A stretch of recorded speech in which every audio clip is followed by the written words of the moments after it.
എൻ്റെ പേര് എലിസബത്ത്. ഞാൻ കാസർഗോഡ് നിന്ന് വരുന്നു. ഞാൻ നഴ്സിംഗ് പഠിച്ചുകൊണ്ടിരിക്കുന്ന സമയത്ത് കൂട്ടുകാരുടെ കൂടെ പോയിട്ട് സെക്കൻഡ് സെറ്റ് കുത്തിയിട്ടുണ്ടായിരുന്നു. അമ്മയ്ക്ക് കംപ്ലീറ്റ്ലി എതിർപ്പായിരുന്നു. പക്ഷെ എന്നാലും ഞാൻ ആ ഒരു സമയത്ത് ഇതിന് പോയിട്ട് അവരുടെ കൂടെ പോയിട്ട് കുത്തി. അത് കഴിഞ്ഞ് ഞാൻ വർക്ക് ചെയ്യാൻ വേണ്ടി മുംബൈയിൽ പോയി. ആ സമയത്തായാലും അമ്മയും ആൻറ്റിയും കൂടെ ഇവിടെ ധ്യാനത്തിന് വന്നിട്ടുണ്ടായിരുന്നു. അപ്പം അനുഭവത്തിൻ്റെ വെളിച്ചത്തിൽ അവരെന്നോട് പറഞ്ഞു, അത് ഊരി വെക്കെന്ന് പറഞ്ഞു. 2 വർഷമായിട്ട് പറയുന്ന ഞാൻ കേട്ടിട്ടുണ്ടായിരുന്നില്ല. അത് കഴിഞ്ഞ് ഞാൻ ഹോസ്പിറ്റലിൽ എന്നാ വിഷമം വിളിച്ച് പറയുമ്പോഴും അമ്മ ആശ്വസിപ്പിക്കാൻ നിൽക്കത്തൊന്നുമില്ല. അമ്മ എന്നോട് പറഞ്ഞാൽ സെക്കൻഡ് ഷോട്ട് ഊരി വെക്കാൻ പറഞ്ഞു.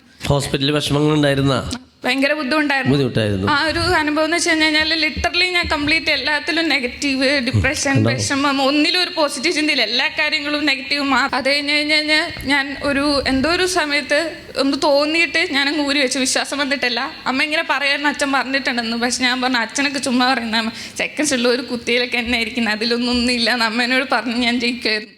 അത് കഴിഞ്ഞ് ഞാൻ ജർമ്മൻ പഠിക്കാൻ വേണ്ടി പോയി. ജർമ്മൻ എക്സാം ഞാൻ April 12 അറ്റൻഡ് ചെയ്തു. ഭയങ്കര ബുദ്ധിമുട്ടായിരുന്നു. എക്സാം ഹാളിൽ ഞാൻ കരഞ്ഞുകൊണ്ടായിട്ട് ഇറങ്ങിയിട്ടുണ്ടായിരുന്നേ.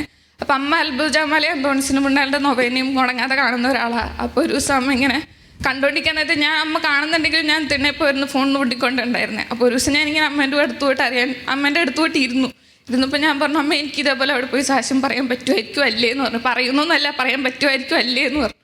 അത് കഴിഞ്ഞതിന് മുന്നത്തെ ചൊവ്വാഴ്ച റിസൾട്ട് വന്നു. ഫസ്റ്റ് അറ്റംപ്റ്റിൽ ആരും വന്നു. അങ്ങനെ ഫസ്റ്റ് അറ്റംപ്റ്റ് കിട്ടിയ ചരിത്രമൊന്നും ഇല്ല. മീൻസ് കിട്ടും, പക്ഷെ എന്നാലും പാടാ അങ്ങനെയൊക്കെ കിട്ടലൊക്കെ എന്ന് പറഞ്ഞു. എക്സാം വന്നു, പാസ്സായി. ഫസ്റ്റ് അറ്റംപ്റ്റ് തന്നെ പാസ്സായി. നല്ലൊരു കൈയടി കൊടുത്തേ കണ്ടോ. സെക്കൻഡ് സ്റ്റഡി ഊരി വെച്ച് പോയി പരീക്ഷ എഴുതി അല്ലേ? അല്ല കണ്ടോ. ഇപ്പോൾ ജോലി വേണ്ടെന്ന് വെച്ചോ. അപ്പം നീ ജോലി റിസൈൻ ചെയ്ത് പോന്നു. എന്നിട്ടാണ് പരീക്ഷ എഴുതിയത് അല്ലേ? കണ്ടോ.